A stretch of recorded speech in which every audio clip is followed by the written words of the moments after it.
Most people think that tracking macros is annoying and takes ages, and that leads them on wild goose chases, trying to find different solutions to the problem that can be solved with very simple systems. Well, I'm here to tell you that it doesn't have to be like that. In this video, you're gonna learn how simple it is to actually track your food and how to do it properly. We'll cover everything you need to know: how to weigh your food, how and what apps to use, cooking from scratch, tracking meal prep, and eating out. Because once you understand these 5, you can basically track anything. I'll also share some tips I've learned to make tracking easier and faster, as well as some common beginner mistakes that may absolutely be ruining your tracking. By the end of this video, you're going to be able to track anything in under 60 seconds. I guarantee it. And remember, your goal is not to be 100% accurate and weigh out every single gram of food. Although accuracy is important, and I'm going to touch on that later on, your goal is to be as consistent as possible for as long as possible, while investing as little time as possible and not wasting time on unimportant details. We're going for a low effort system here, and I'm gonna help you remove most of the friction from tracking, so you can develop your own systems that you can stick to for a long time consistently. Remember to follow Pareto's law,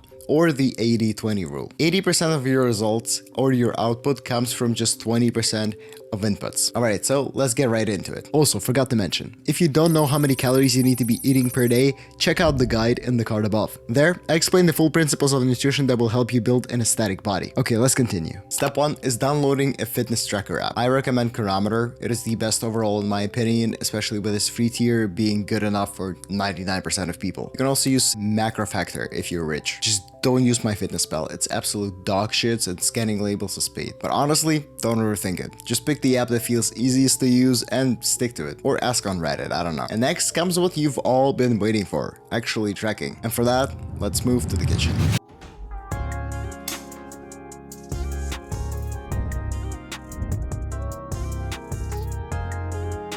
And this is where the magic happens. The first and most important thing you're gonna need is a food scale. They cost like 15-20 bucks on Amazon. You can get any one you like just with the tar function. They all have a tar function probably. And next you're gonna need your phone. You probably have that. And I'm gonna walk you through exactly how to track your food using my breakfast as an example. And believe me, it's super easy. You get used to it very quickly. Let's get started. Okay, let's gather all the ingredients that we're gonna need.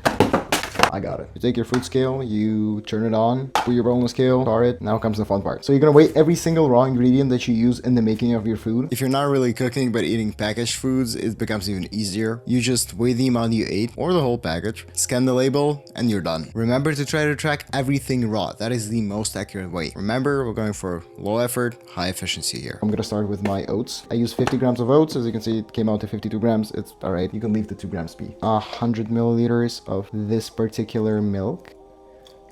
I weigh out the water mostly for the cooking aspect because I need to know the ratios. There we go, 5 grams. And the stevia, I don't even weigh it out because it has no calories. Okay, now we weigh out the protein. I've made this breakfast every day for the past like 3 months, so I basically know every single ingredient and every single gram that goes into here. But if you forget, you can just track it right away. Once again, weighed out everything I put in there. Oh shit, you didn't see that. 73 today. Mixy. 6.3 grams. Let's put it to 7. 6.7. Let's get to tracking. Most of the tracking is done using labels, but you can just type in the name of the food and search for it. Labels are more accurate. Typing might be a bit quicker or just easier sometimes. All right, we're gonna click on the plus, add food, blueberries, 80 grams of blueberry. Click scan food. Now we're gonna scan the milk. Boom, instantly.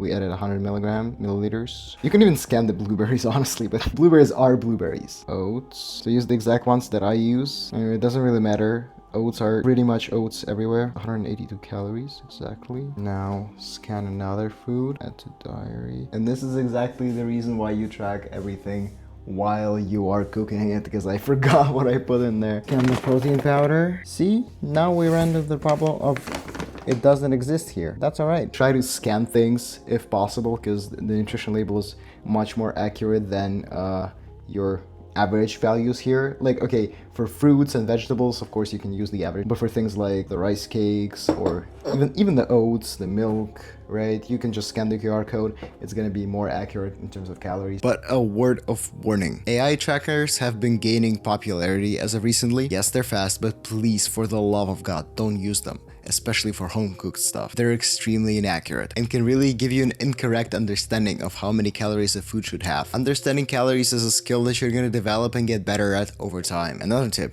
don't track useless things. I'd say aim for at least 80 to 90% accuracy. You know, 50 grams of lettuce is not gonna make a fucking difference. Or you don't really have to track the sugar-free syrup that you use because it basically has no calories, right? But one huge mistake that so many beginners make and you should really try to avoid is oil. You need to be checking your oil, any kind of oil, and butter. It's really the silent killer. Oil is super calorie dense and it's very easy to overdo. I honestly recommend you get in the habit of using very little oil. The only oil I'm really using for cooking nowadays is just a spray and I use very little of it. But you can use oil as a tool or just as a food like butter or extra virgin olive oil. You can add it to foods and track it by weight, but just be very careful because this is what 100 calories of olive oil actually looks like. Crazy, right? And well, that's pretty much it for the basics. And now with the basics out of the way, let's move on to something more interesting, like meal prep. You might be asking yourself, well, what if I'm not a fat ass and I'm not gonna eat everything I tracked in one go? How do I track the fancy viral recipe from TikTok? And that's where tracking your meal prep comes in. I'm gonna use my chili that I cooked a couple of days ago as an example. Click on foods, create recipes. We're gonna call it chili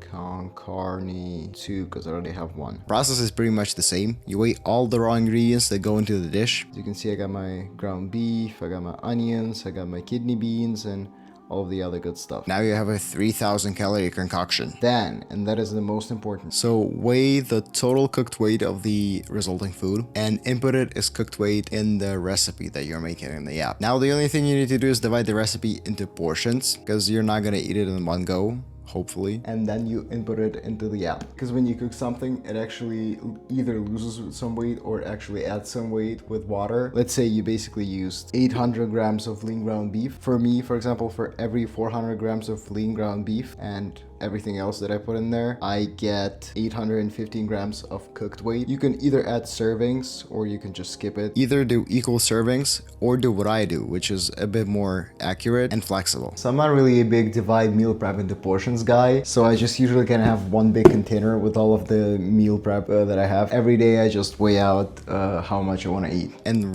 later you can just weigh and track however much food you want just straight from the fridge. If your app doesn't have a cooked weight function, you can use the amount of servings as your cooked weight, kind of like this. Now the dreadful eating out. How do you track when you're eating out? There's a big misconception that if you're dieting or if you're looking out for your nutrition, you can't eat out and you only have to eat home cooked meals, which is simply not true. You can definitely eat out, even on a cut. I do it from time to time and I'm on 1700 calories right now. So when it comes to eating out, just guess. Estimate. It's not going to be perfectly accurate and it's fine. And honestly, you're going to find most of the foods that you're going to be eating out in the database, especially from very popular restaurants like McDonald's or whatnot. Unless it's something like very popular like chicken nuggets or a cheeseburger, I recommend that you add a 15 to 20% buffer to the tracked food, especially if you're in a deficit. So instead of tracking one donut, you're going to track 1.2 donuts, because you sometimes can't really account for things like how much oil they use in cooking. Looking at you, Chinese takeout. And well, that's everything there is to tracking food really. After developing this skill for a bit, I now spend no more than like 5 or 10 minutes a day on tracking, if not even less when I eat my routine foods. This is a skill you develop. You're gonna get better with time and you will become incredibly efficient.